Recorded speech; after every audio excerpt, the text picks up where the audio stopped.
아브라함이 100세에 아들을 얻었습니다. 그 아이가 이삭인데 이삭이 3살에서 4살 때쯤 됐을 때, 그때 이제 유대인들은 젖을 떼를 때인데, 바로 이제 이삭이 3살에서 4살 때쯤 됐을 때 젖을 떼면서 아브라함이 큰 잔치를 열었습니다. 그래서 오늘 본문은 큰 잔치 중에 있었던 사건이 계기가 되어서 진행이 되는 그런 본문입니다. 자, 잔치를 열어서 즐거운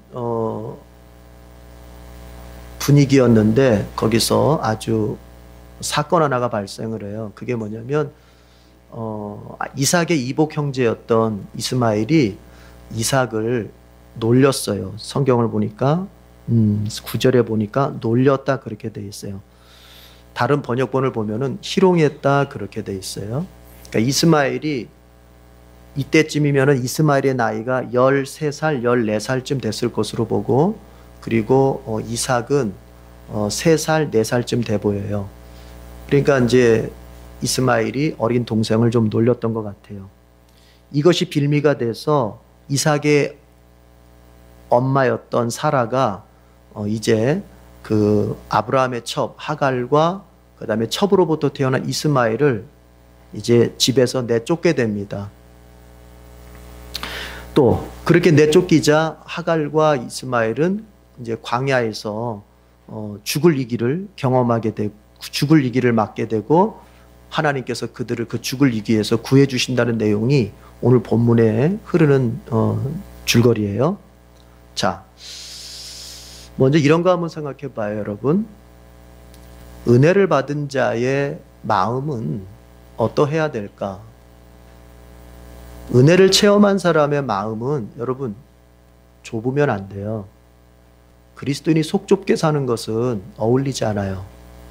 은혜를 체험한 사람의 마음은 관용의 마음으로 넓어야 돼요. 사라는 어떤 사람입니까?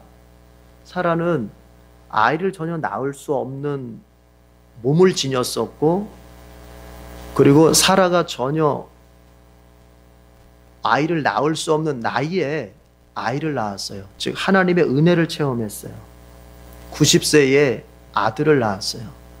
하나님이 약속하신 대로 그 90세의 노구의 그 몸에서 아이를 낳게 해주셨어요. 은혜를 체험한 거예요. 하나님의 약속이 응답되어지는 은혜를 체험했어요. 이건 복 중에 복이죠. 이런 복을 받고 은혜를 체험한 사라가 그 이스마엘이 이삭을 좀 놀렸다고 해서 그 이스마엘을, 그리고 그 엄마까지, 그 모자를 집에서 내쫓는다? 여러분, 이것은 은혜를 체험한 사람의 모습에 어울리지가 않지요. 은혜를 체험한 사람의 모습이라고 볼 수가 없죠. 은혜를 체험했으면, 하나님의 구원의 은혜를 체험했으면, 그리스도의 십자가의 죄사함의 은혜를 체험했으면, 성령께서 임해서 내 마음속에 평화를 이루어 주시는 그 은혜를 진짜 체험했으면 그 사람의 마음은 한없이 넓어져야 돼요. 누구처럼? 하나님처럼. 그래서 어떤 문제 앞에서도 속 좁은 행동을 하면 안 돼요. 근데 사라는 이 일에 실패한 사람이에요. 하나님의 은혜는 어느 누구보다도 크게 경험했지만 그의 행동은 너무 속 좁은 행동이에요. 속 좁은 행동. 이게 왜 그럴까? 이게 자식 문제라서 그렇습니다. 무슨 문제요? 자식 문제라서 그런 거예요. 목회를 저보다 먼저 한 선배들이 저에게 해주는 교훈 중에 하나가 뭐냐면, 아무리 목사와 성도지간이라도 자식 문제는 얘기하지 마라, 그렇게 얘기해요. 금기시되는 게 바로 자식 문제예요. 아무리 설교를 하더라도, 아무리 상담을 하더라도 자식 문제에 대해서는 이야기하지 말아라.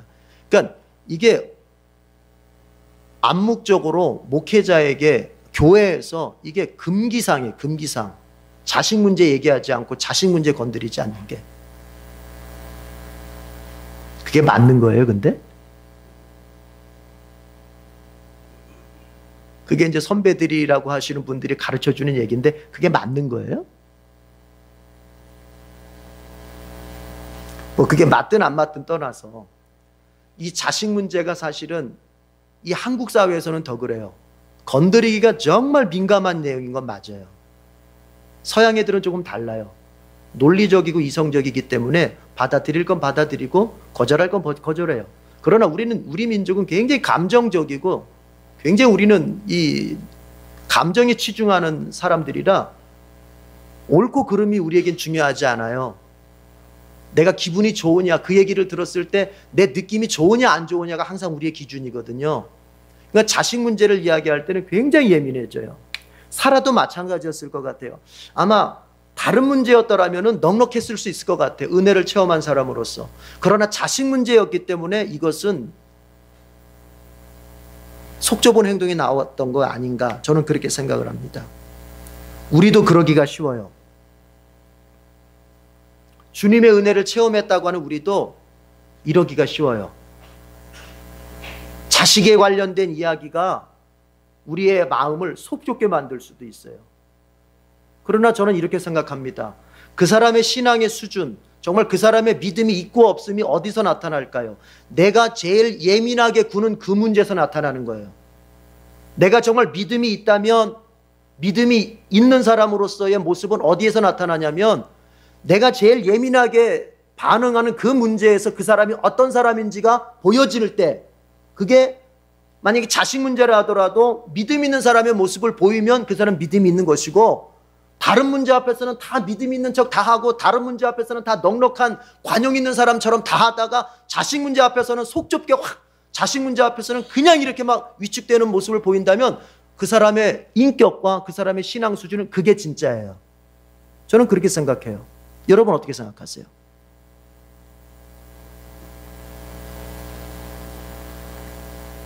우리 교회도 많은 자녀들이 있지 않습니까? 이제 막, 그래서 그런 아이들을 볼 때는 행복하잖아요. 왜냐하면 생명력이 넘치니까. 아이들 보면은 노인들하고는 다르잖아요. 생명력이 넘쳐요. 그래서 아이들은 생명력이 넘치기 때문에 어때요? 가만히 있을 수가 없어요. 계속 움직여대고 하여튼 뭐가 계속 막 하여튼 휘둘러대고 막 그러잖아요. 그게 생명력이 넘쳐서 그런 거예요. 노인들은 그렇게 하라고도 못해요. 그냥 어때요? 가만히 앉아있잖아요. 왜요? 생명력이 덜하잖아요, 이제. 예. 우리도 그런 시절을 지나왔잖아요. 생명력이 넘치고 에너지가 넘치고 기운이 뻗치고 시절 지나왔잖아요. 아이들은 그래요. 자, 그러다 보니 애들이 생명력이 넘치다 보니 어때요? 서로 놀다가 한번 때릴 수 있고 서로 놀다가 물 수도 있는 거예요. 근데 그게 제가 가만히 보면은 아이들끼리는 문제가 없어요. 아이들은 방금 물었다가도 좀 있으면 같이 또 막 재밌게 놀아요. 아이들은 때리고 한 대 맞았다가도 막 그래서 울다가도 좀 5분만 지나면 다시 또 막 장난감 가지고 같이 놀아요. 아이들끼리는 문제가 없어요. 문제는 어디에 있어요? 부모한테 있어요. 너무 과민하게 반응하는, 내 자식에 관련돼서 너무 과민하게 반응하는, 내 자식에 관련해서 너무 피해의식적으로 너무 과민하게 반응하는, 이 부모의 개입이 될 때 이게 문제가 되는 것 같아요. 그런데 저는 이렇게 말씀드리고 싶어요. 그것조차도 신앙으로 해결할 수 있어야 된다. 하나님의 생명의 은혜를 받았고 그리스도의 죄사함의 은혜를 내가 진정 받았다. 이 세상 무엇으로도 다 갚을 수 없는 은혜를 하나님으로부터 내가 받았다 할 것 같으면 우리는 무슨 심정을 가지고 살아요? 빚진 자의 심정을 가지고 사는 거예요. 빚진 자. 따라해 봅시다. 빚진 자. 빚진 자의 심정을 가지고 사는 거예요. 그 빚진 자의 심정은 어떤 심정이냐면 내가 부채를 가지고 있는 거예요. 내가 빚을 가지고 있는 거예요. 근데 그 빚을, 여러분 빚진 사람은 빚을 갖고 싶어 해야 돼요? 아니면 띄어먹고 싶어 해야 돼요? 갖고 싶어 해야 되는 거예요. 그래서 하나님께서 말씀하시는 거예요. 그 빚을, 나에게 진 생명의 빚을 이제 갚으라고 말씀하세요. 하나님 요구하시거든요. 근데 그걸 누구한테 갚으라? 하나님 앞에 갚으라? 아니죠. 누구한테? 이웃에게 갚으라는 거예요. 그래서 이웃을 사랑하라는 거거든요. 하나님께 빚진 마음을 이웃에게 갚는 거예요. 그러니까 이웃에게 빚을 갚으려고 하는 그 심정으로 살다 보면요, 우리는 다 용서할 수 있고 우리는 다 눈 감아줄 수 있고 우리는 다 관용해 줄 수 있는 거예요. 사라는 은혜 받은 자의 모습에 어울리지 않는 속 좁은 모습을 보였어요. 네. 우리 에덴 교회에서 아이들끼리 서로 이렇게 놀다가 한 방 때리고 한 방 맞고 울고 막 그랬을 때 너무 그러지 마세요. 따라합시다. 내 자식이 귀하면 남의 자식도 귀하다. 오늘날 우리 젊은 엄마들에게서 나타나는 현상 중에 하나가 뭐냐면 자식들이 옛날처럼 많지 않잖아요. 우리 아버지 형제, 할아버지 형제들은 막 9남매, 10남매 막 이랬으니까. 그러나 지금은 다 하나 둘 키우다 보니까 너무 이게 특별한 거예요. 따라합시다. 내 자식이 특별하면 남의 자식도 특별하다. 그러니까 너무 내 자식 너무 특별하다 이렇게 하지 마세요. 그냥 이렇게 하세요. 너는 평범해. 너 보통이야. 애들이 상처를 받는 이유가 뭐냐면 너 특별해. You are special. 너 특별해. 근데 세상 나와 보니까 이거는 내가 특별한 줄 알았더니 특별한 놈들이 나보다 더 많아. 아니에요. 넌 평범해. 그러나 이제부터 너를 잘 만들어 가야 돼. 이해가 되세요? 예. 하나님께서 모두를 특별하게 만드셨기 때문에 사실 다 평범한 거예요. 그래서 이 세상에서 되어지는 교육도 뭐냐면은 너는 특별하니까 너는 리더가 돼야 돼. 항상 리더가. 그래서 리더를 만드는 교육. 무슨 학원 무슨 뭐 이렇게 강의 보면은 다 리더로 이 세상을 살아갈 수 있는 그 비결을 따라합시다. 리더가 되기 전에 팔로워가 돼야 된다. 따라갈 줄 아는 사람이 돼야 이끌 줄 아는 사람도 되는 거예요. 이거는 다 너도 나도 이끄는 교육만 받다 보니까 다 너도 나도 따라갈 생각은 안 하고 다 이끌 생각만 해. 그러다 보니까 어떻게 돼요? 배가 산으로 가는 거 아니겠습니까? 인생이라고 하는 것은 밟아가야 될 단계가 있는 거예요. 100개의 계단을 한 번에 뛰어오를 수 없는 거예요. 아이가 먼저 평범에서부터 시작해서 특별함으로 점점점 만들어져 가야 되는 거예요. 팔로워에서부터 점점 리더로 자라가야 되는 거예요.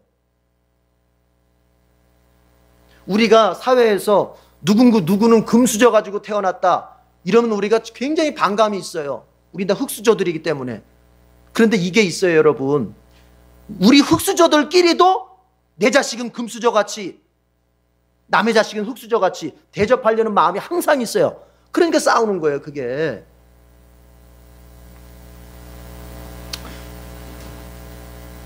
사람은요, 참 그 얄팍한 마음을 가지고 있어요. 대기업들이 골목 상권 장악하고 소상공인들 다 잡아먹는다고 데모하고 비판하고 하잖아요, 여러분. 그건 마땅히 해야죠. 대기업들이 그렇게 소상공인들까지 그렇게 그들이 작은 가게들이나 팔만한 것들까지 다 팔아가지고 골목에 있는 가게들 다 죽이고 그러면 되겠어요? 안 되죠. 그런데 여러분 이런 게 있어요. 우리 아파트 앞에 그 화요일마다 오는 그 순대 장수가 있어요. 순대 장수, 순대하고 곱창하고 이렇게 그 파시는 것 같던데. 한 번은 제가 그래서 한번 사 먹어보려고 갔어요. 갔더니 이제 저 여기 못 옵니다. 그래요. 왜요? 그랬더니 저기 앞에 새로 생긴 가게 주인들이 저보고 여기서 장사하지 말래요. 그래서 뭐가 생겼나 봤더니 이거 꼼장어집이 생겼더라고 앞에. 그러니까 비슷하잖아요. 그 맛이 비슷하잖아요. 꼼장어나 그 순대 볶음이나 비슷하잖아요. 그러니까는 당신 여기 장사하지 말라고, 우리 여기 장사하는데 당신 옆에서 그 차 가지고 와서 작은 차 가지고 와서 그 아파트 앞에 가판대 설치해 놓고 이렇게 하는 장사예요. 근데 그분이 얘기 들어보니까 부인이 아파요. 부인이 아파서 아무것도 못하고 아이 그 둘인가 되는 애들 키우는데, 그래서 낮에는 가서 다른 일하고 투잡을 뛰는 거예요. 저녁에 와서 이제 그 순대 파는 거예요. 그 아파트 앞에 쪼그리고 앉아가지고. 그런데 그 앞에 있는 사람들이, 우리 그 점포 가지고 있는 사람들이 왜 여기서 장사하냐고, 우리 장사 안 된다고. 대기업하고 다를 게 뭐가 있어요? 대기업하고 다를 게 뭐, 그게 인간이란 말이에요, 여러분. 제 말을 이해하시기 위해서 뭘 얘기하려고 하는지. 우리도 자칫 잘못하면 내 자식은 금수저고 네 자식은 흙수저 취급할 수 있다는 얘기예요. 항상 은혜 받은 자는 자기 자신을 끊임없이 살펴서 내가 비판하는 저 사람의 행동을 내가 하고 있지는 않은지 잘 살펴봐야 돼요. 내가 비판하는 대기업 그 행태를 작은 점포 가지고 있는 나도 그보다 더 약한 그 차 가지고 와서 요만한 차 가지고 장사하는 사람한테 갑질하듯이 그렇게 할 수 있는 게 인간이에요. 겸손해야 돼요. 은혜를 체험한 사람은 관용의 넓은 마음을 가져야 돼요. 그래서 우리 교회 안에서는 자녀들끼리 서로 이렇게 어려움 생길 때 부모들이 넉넉한 마음으로 서로를, 물론 여러분 이런 거는 생각해 볼 수 있어요. 만약에 아이가 때렸다. 제가 왜 자꾸 이 얘기를 길게 하냐면 우리 교회 안에서 이게 충분히 일어날 수 있는 문제이기 때문에 미리 얘기해 두는 거예요. 예방적 차원에서요. 때렸다. 그럼 때린 아이 부모는 어때야 돼요? 아이 은혜 받은 사람이 그 목사님 그러셨잖아. 넉넉한 마음으로 해결하라고. 그래야 돼요? 아니죠. 때린 아이 부모는 어때요? 죄인된 심정으로 미안하다고 다시는 내가 안 하도록 잘하겠다. 이렇게 해야죠 당연히. 그렇게 해야지 당연히. 아유 은혜 받은 사람이 괜찮아. 이러면 안 돼요. 때린 부모는 정말 죄인된 심정으로 해야죠. 그러나 맞은 아이 부모는 어때요? 넉넉한 마음으로 감당할 수 있어야 된다는 얘기예요. 이해가 되세요? 예, 그래야 돼요. 여러분 부끄러운 얘기지만 뭐 말이 나왔으니 우리 이삭이가 큰애가 좀 극성스럽잖아요. 애가 씩씩함이 너무 도가 지나쳐서 애가 좀 극성스러워요. 우리 그렇게 막 놀다가 이현이 다리를 한번 다치게 했잖아요. 우리 이현이가 깁스하고 목발 쥐고 다녔었잖아요. 전 죄인된 심정으로 저희 집사람은 죄인된 심정으로 아유 신 집사님, 곽 집사님 죄송합니다. 그런데 우리 곽 집사님, 신 집사님 뭐 있어서 하는 얘기가 이거 다 지난 일이 오래됐어요. 하는 얘기가 아유 그럴 수 있죠. 애들이 놀다 보면 그럴 수 있죠. 괜찮아요. 멱살 안 잡힌 게 다행이죠. 그런데 그게 은혜 받은 자의 넉넉한 마음이에요. 정말 감사해요. 우리가 서로 그랬으면 좋겠어요. 때린 집은 죄인된 심정으로 정말 뭐라도 해줄 것처럼 다 들어줄 것처럼 맞은 집 아이는 넉넉한 마음으로 그것을 감싸줄 수 있는, 그럼 우리 교회 안에서 많은 자녀들이 자라나더라도 갈등이 없을 것 같아요.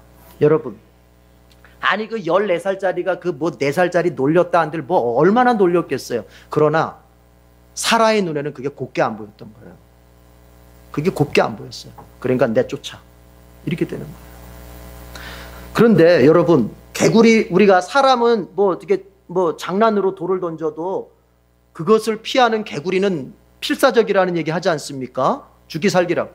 사라는 그냥 내보내 이 한마디가요 하갈과 이스마엘에게는 죽음의 위기가 되는 거예요. 죽음의 위기. 이제 하갈과 아브라함이 고민을 합니다. 왜냐하면 이스마엘도 비록 첩의 아들이지만 결국 자기 아들이잖아요. 내 씨인데 고통스러운 거예요. 그래서 그 고통을 마음에 품고 있을 때 11절 읽어봅시다. 11절. 자, 11절 다 같이 시작. 그러나 아브라함은 그 아들도 자기 아들이므로 이 일로 마음이 몹시 괴로웠다. 너무 괴로운 건 몹시 괴로웠다. 너무 괴로운 거예요. 자, 여기서 한 가지 우리가 여러분 이런 교훈을 얻어야 됩니다. 뭐냐면 지금 이 가정 속에 생긴 이 문제, 현재의 문제가 사실은 그 원인이 어디에 있어요? 과거에 있는 거예요. 어떤 과거? 아브라함이 믿음으로 선택하지 않고 인간적인 방법으로 선택했던, 그렇죠? 하나님께서 이제 너에게 곧 아들을 줄 것이라고 하는 그 약속을 믿지 못하고 기다리지 못하고 하갈을 첩을 임시로 자기가 임의대로 하갈을 얻어가지고 아들을 낳아버렸던 그 선택을 했던 그 과거의 선택이 지금 뭐예요? 문제를 일으키고 있는 거예요. 여러분 우리가 현재 만나고 있는 문제 중에는, 현재의 문제의 원인 중에는 나의 과거의 선택 때문에 나타난 문제가 있는 거예요. 이걸 우리가 알아야 돼요.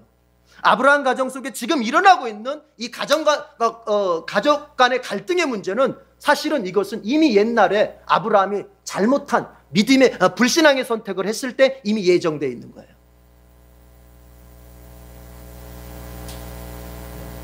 우리가 지금 겪고 있는 이 문제가 나의 과거의 잘못된 선택 때문에 온 것인지 아닌지를 잘 살펴봐야 돼요.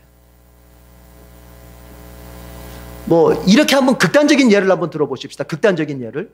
예를 들어서 옛날에 마약을 하던 사람이에요. 마약을 하던 사람. 그럼 마약을 하던 사람인데 이 사람이 예수님을 만나가지고 회심하고 예수 그리스도의 제자가 됐습니다. 그렇죠? 그러면 그 사람의 영혼은 구원받았고 그 사람의 삶은 구원받아서 분명히 기쁨이 있습니다만, 여러분 옛날에 마약을 계속 해왔기 때문에 몸은 어떻게 됐겠어요? 몸은 성치 않겠죠. 그러면 그 사람이 그것을 어떻게 바라봐야 돼요? 내가 예수 믿었더니 내 몸이 이렇게 성치 못한 거, 이게 주님께서 고쳐주셔야지 왜 주님 나를 이렇게 놔두냐고, 이렇게 하면 돼요, 안 돼요? 안 되는 거예요. 그거는 내가 그만큼 옛날에 뿌렸던 것에 대해서 지금 내가 열매를 거두는 것이기 때문에 그것은 여러분 어쩔 수 없는 거예요. 어쩔 수 없는. 자, 사업을 하다가 경제적으로 어렵게 되고 만약에 그 사업의 문을 닫았습니다. 그러면 한동안 어렵습니다. 여러분 그렇잖아요? 근데 이분이 그 고난을 통해서 주님을 만났어요. 그 어려운 과정을 통해서 예수님 만났어요. 그 주님 앞에 주여 정말 내가 이제 주님 의지하면서 살겠습니다. 그러나 내가 사업 잘못돼서 망했던 그 일로 인하여서 경제적 어려움은 있겠어요, 없겠어요? 있는 거예요. 내가 이제 예수 믿게 됐으니까 경제적 문제 다 사라지고 이제부터는 내가 막 모든 것에도 부유해지고 이렇게 되겠다. 앞으로는 그렇게 될 수 있어도 한동안은 어때요? 내가 뿌린 인생의 씨앗의 열매는 내가 거두면서 살게 되는 거예요. 그것이 바로 주님께서 바울을 통해서 한 말이에요. 뭐예요? 뿌린 대로 거두게 된다는 얘기예요. 그러므로 우리는요, 이걸 알아야 돼요. 모든 인생의 한순간 한순간을 선택을 잘해야 돼요. 우리의 삶의 한순간 한순간의 행동 거지를 잘해야 되는 겁니다. 이거 이해하시겠어요? 내가 예수 믿으니까 주님이 한번 확 바꿔주시면 다 된다 해가지고 나의 선택의 순간마다, 삶의 순간마다 신중하게 생각하고 신중하게 선택하는 것에 대해서 건성건성하거나 대충하고 이러면 안 되는 거예요. 왜요? 내가 뿌린 그 씨앗, 내가 뿌린 그 선택의 씨앗이 나에게 뭐가 된다? 열매가 되는 거예요. 아브라함이 지금 그렇게 나타나는 거예요. 그러면 어떻게 해야 될까? 이미 내가 과거에 그런 잘못된 선택을 해가지고 지금 그것으로 인해서 지금 내가 문제를 겪고 있다면 이제 어떻게 해야 될까? 여러분, 비결은 간단합니다. 답은 간단합니다. 뭐냐? 이제라도 주님께 맡기고 주님이 원하시는 대로 가야 돼요. 그래서 14절을 보면은 14절 다 같이 읽어봅시다. 14절 시작. 다음 날 아침에 물 한 가죽 부대를 가져다가 하갈에게 주었다. 그는 먹거리와 마실 물을 하갈의 어깨에 메워 주고서 그를 아이와 함께 내보냈다. 하갈은 길을 나서서 브엘세바 빈들에서 정처 없이 헤매고 다녔다. 뭐예요? 하나님께서 12절에 보면 뭐라고 하셨냐면은 이제 사라 말대로 내보내라 그래요. 하갈과 이스마엘을 내보내라 그래요. 그런데 아브라함이 갈등을 하잖아요. 내 아들인데 그런데도 아브라함은요, 한번 경험했잖아요. 하나님 말씀대로 순종하지 않았다가 이런 일 경험한 거 아닙니까? 그러니까 이번에는 어떻게 해요? 내 마음이 괴로워도 내 마음이 아파도 하나님이 하라고 하는 대로 그대로 순종해요. 자, 이게 필요한 겁니다.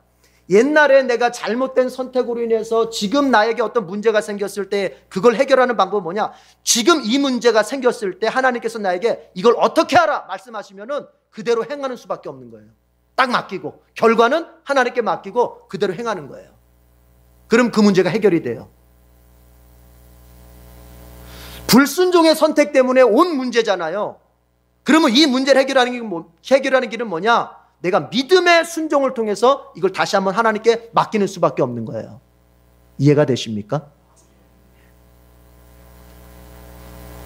자, 그렇게 해서 하갈과 이스마엘은 쫓겨났습니다.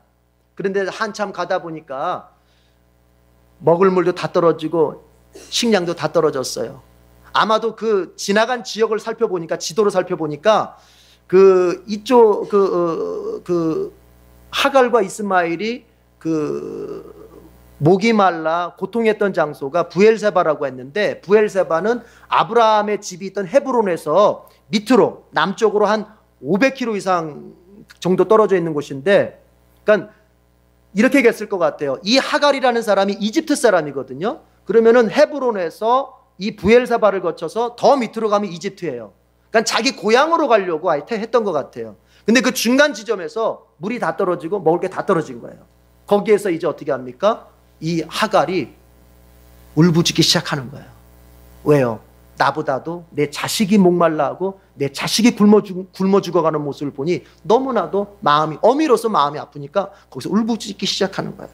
자, 보십시다. 16절 17절 다 같이, 16절 17절 다 같이 시작. 아이가 죽어가는 꼴을 참아 볼 수가 없구나 하면서 화살 한바탕 거리만큼 떨어져서 주저앉았다. 그 여인은 아이 쪽을 바라보고 앉아서 소리를 내어 울었다. 하나님이 그 아이가 우는 소리를 들으셨다. 하늘에서 하나님의 천사가 하갈을 부르며 말하였다. 하갈아, 어찌된 일이냐? 무서워하지 말아라. 아이가 저기에 누워서 우는 저 소리를 하나님이 들으셨다.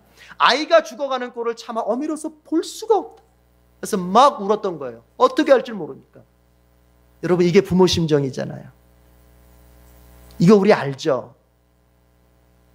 정말 이거하고 비교할 수는 없겠지만, 우리가 첫 아이 낳고 나서 애가 막 열이 막 새벽에 막 갑자기 열이 치솟고 막 그럴 때 보면 막 어떻게 할 줄 몰라가지고 안절부절하면서, 근데 이거는 그 정도를 넘어서서 아이가 이제 마실 물이 없어서 먹을 게 없어서 죽어가고 있는 거예요.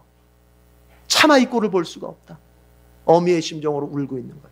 그런데 하나님께서 이렇게 말씀하세요. 그 아이가 우는 소리를 들었다, 그렇게 말씀하세요. 우는 건 누구였어요? 엄마가 울었는데 하나님이 이렇게 말씀하세요. 아이가 우는 소리를 들었다. 그러니까 이 성경에는 나오지 않았지만 그 아이도 울었던 거예요. 애들은 엄마가 울면 같이 웁니다. 엄마가 막 슬퍼서 울면 엄마 왜 그러면서 같이 울어요. 그러니까 이 아이도 막 같이 울었던 거예요. 그러니까 모자가 죽을 지경이 돼가지고 거기서 막 대성통곡을 하면서 이제 죽을 시간만 기다리고 있는 거예요. 근데 그때 하나님께서 천사를 보내서 이 하갈과 이스마엘을 찾아오셨어요. 여러분 따라해 봅시다. 하나님께서 울부짖는 소리를 들으신다. 그럼요. 죽을 지경에서 어찌할 바를 몰라서 자식이 죽어가는 모습을 보면서 부모로서 무엇을 해줄 수가 없어서 고통 가운데서 울부짖을 때 하나님께서는 그 소리를 들으시고 그에게로 찾아오셨다는 얘기예요. 오늘날도 마찬가지입니다. 우리가 겪고 있는 상황이 고통의 상황이고, 부모로서 자식에게 뭔가를 해줄 수 없어서 고통스럽고, 또 자식으로서 부모에게 더 무엇인가를 잘해줄 수 없어서 고통스럽고, 내가 이 세상을 살아가면서 내 힘으로 감당할 수 없는 문제 앞에서 속수무책의 심정을 가지고 우리가 고통스러워 울부짖을 때 하나님께서는 그 울부짖음을 들으신다는 얘기예요. 여러분, 하나님 앞에서 울부짖으십시오.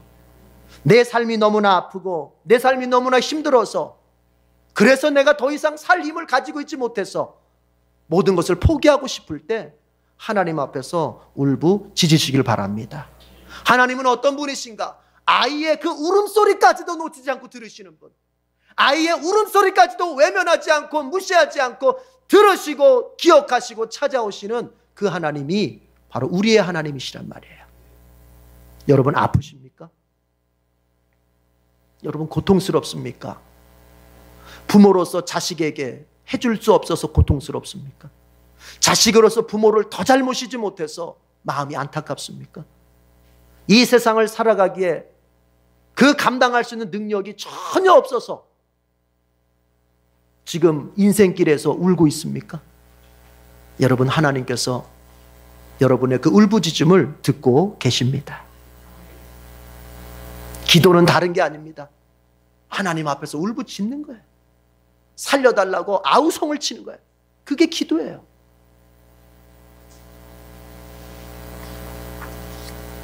하나님은요, 울부짖음을 들으실 뿐만이 아니라 하나님은 그 울부짖는 자를 위해서 좋은 것을 예비하시는 분이십니다. 19절 보십시오. 19절 19절. 다 같이 시작. 하나님이 하갈의 눈을 밝히시니 하갈이 샘을 발견하고 가서 가죽 부대에 물을 담아다가 아이에게 먹여. 드디어 살 길이 열린 거예요. 여러분, 하나님은 울부짖는 자를 위해서 살 길을 예비하고 계시는 분입니다. 우리 하나님의 그 은혜라고 하는 것은 단순히 그냥 우리의 마음 아픈 것을 들어주는 거로 끝나는 것이 아니라 그 마음 아픈 자의 고통의 문제 속에 길을 열어주시는 분이 바로 우리 하나님이세요. 여러분, 이 샘이 결코 멀지가 않아요. 사실은 그 근처에 있었어요. 근데 희한하지 않아요? 안 보였어요. 이 샘이 그 근처에 있었는데 하갈의 눈에 보이지가 않았어요. 인생은 마찬가지입니다. 근처에 가깝게 답이 있어도 보이지가 않아요. 내 인생의 문제에 대한 답이 멀리 있지 않은데도 우린 보이지가 않아요. 언제 볼 수 있을까요? 하나님을 만날 때 볼 수 있는 거예요. 똑같은 장소에 그 샘이 있었는데 하갈이 왜 그걸 못 봤겠어요? 여러분, 샘이 뭐 요만하겠습니까? 아주 크잖아요. 근데 왜 그걸 못 봤을까요? 하나님을 만나지 못한 인생의 눈은 막혀있기 때문에 하나님의 방법, 하나님의 해결의 길을 볼 수가 없어요. 그러나 하나님을 만나고 나면은 여러분, 믿음의 눈이 열리고 하나님을 만나고 나면은 인생을 보는 영안이 열리기 때문에 여러분, 보이기 시작하는 거예요. 예수님께서 제자들에게 찾아오셔가지고 고기 잡을 때 이렇게 말씀하세요. 배 오른편에다가 그물을 던져봐라. 방금 전까지는 왼편에다 던졌나 보죠? 한 마리도 못 잡았어요. 근데 예수님께서 이번에는 배 오른편에다가 그물을 던져라. 여러분,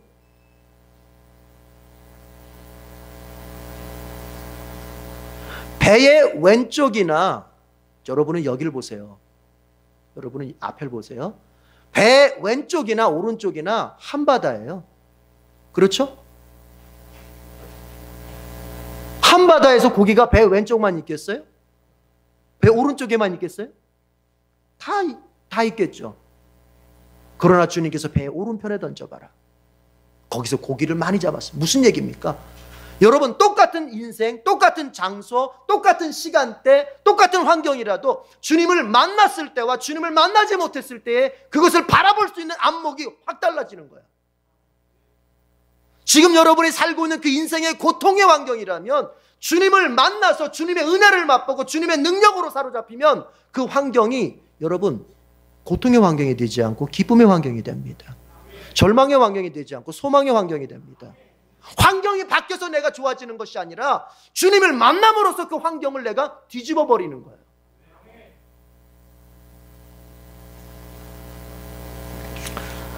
울부짖는 자를 위해서 하나님은 샘을 준비하고 계시고 그 샘을 보기 위해서는 하나님을 만나야 돼요.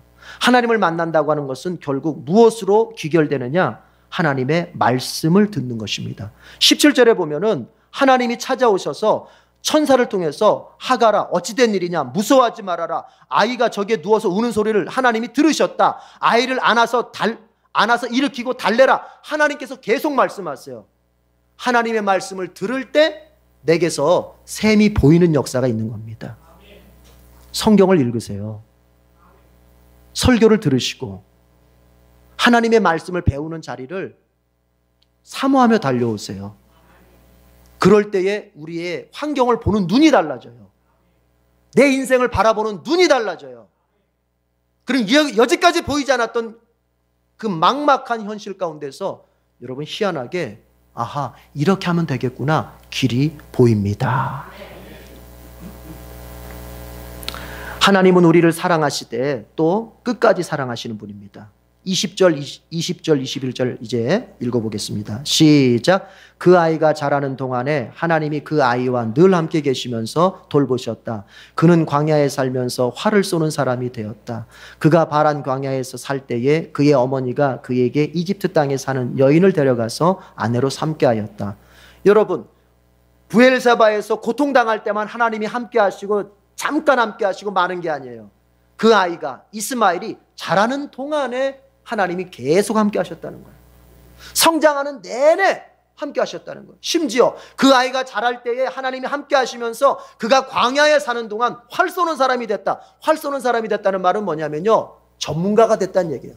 그 광야의 삶을 잘 감당해낼 수 있을 전문가가 됐다는 얘기예요. 하나님께서 그의 인생 어린 시절부터 나이 먹을 때까지 함께 하시면서 그에게 복을 주시면서 그의 인생을 광야를 감당해낼 수 있을 전문가로 그를 만들어줬다는 얘기예요. 하나님의 사랑은 임시적이지 않습니다. 하나님의 사랑은 잠깐 많은 게 아니에요. 하나님의 사랑은 끝까지 책임져 주시는 거예요. 우리의 일생 내내 하나님이 책임져 주시는 거예요. 심지어는 21절에 보니까 그 이스마엘이 나중에 뭐까지 해요? 결혼까지, 가정까지 세울 때까지 하나님이 쭉 함께 해주시고 하나님 쭉 책임져 주시는 거예요. 이것은 뭘 말하느냐? 하나님은 우리를 사랑하시되 끝까지 사랑하시고 우리를 책임져 주시되 끝까지 책임져 주신다는 얘기를 하는 겁니다. 그런데 여러분 이거 하나 기억해요. 이거 하나 생각해 봐요. 이스마엘이 이런 하나님의 사랑, 하나님의 책임져 주심, 하나님의 복을 받을 수 있었던 그 근거, 그 원인이 어디 있었던가? 이스마엘은 선민이 아닙니다. 이스마엘은 나중에 보면은 아랍 사람의 조상이 되는 거예요. 선민이 아니에요. 그런데 이런 복을 받을 수 있었던 근거는 뭐냐? 딱 하나입니다. 여러분 뭐예요? 아브라함 때문에 그런 거예요. 아브라함 때문에. 13절 다 같이 읽어보세요. 13절 다 같이 13절 시작. 그러나 여종에게서 난 아들도 너의 씨니 그 아들은 그 아들대로 내가 한 민족이 되게 하겠다. 다른 게 아니고 아브라함의 씨이기 때문에 하나님이 그렇게 책임져 주셨던 거예요. 여러분 우리가 하나님의 은혜를 받고 하나님의 복을 받고 우리의 인생 내내 우리가 뭐 인생 내내 잘합니까? 우리의 매일매일 우리가 주님 앞에 인정받을 만큼 잘합니까? 우리의 매일매일은 어쩌면은 믿음이 있었다 없었다, 믿음이 섰다 죽었다, 우리가 하나님 앞 뜻대로 살았다 하나님 뜻대로 살지 못했다, 왔다 갔다 해요. 그럼에도 불구하고 하나님께서 우리에게 사랑을 부어주시고 그 은혜를 그치지 않고 부어주시는 그 이유가 뭘까요? 우리가 예수님의 씨이기 때문에 그런 거예요. 십자가의 그리스도의 그 은혜로 말미암아 우리가 하나님의 자녀 되었기 때문에 하나님께서 우리에게 은혜를 그치지 않는 것입니다. 우리가 은혜의 보좌 앞에 담대히 나아갈 수 있는 그 근거와 이유는 나의 잘남에 있는 것이 아니라 그리스도의 십자가에 있는 거예요. 이 믿음으로 섭시다. 혹시 한 주간 살면서 넘어졌다 할지라도 다시 그리스도의 십자가를 바라보면서 나는 하나님의 자녀요, 자녀된 나를 끝까지 사랑하신다고 하시는 그 하나님을 예수 그리스도의 십자가를 통해서 바라볼 수 있기를 바랍니다. 우리 주님은 우리의 평생을 책임져 주십니다. 기도하겠습니다. 하나님 아버지,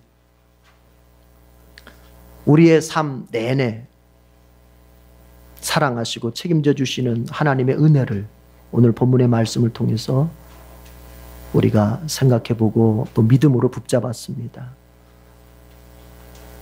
하갈과 이스마엘이 죽음의 자리에서 소리쳐 울부짖어 부르짖었을 때 주님께서 들으시고 그들을 찾아오시고 그들에게 살 길을 열어주신 것처럼 우리의 인생 고통의 자리에서 울부짖는 성도, 울부짖는 사람들이 있을 때 하나님 반드시 그를 외면하지 않고 찾아오시는 주님이심을 믿습니다.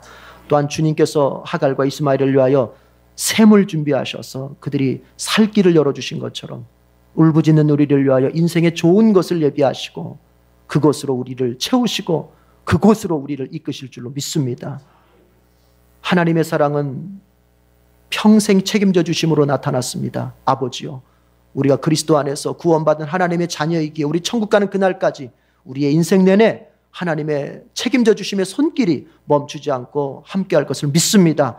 이 믿음으로 한 주간도 다 살아서 우리 성도들 절망의 자리에서 뒷골에 설 수 있도록 도와주옵소서. 예수님의 이름으로 기도드립니다. 아멘.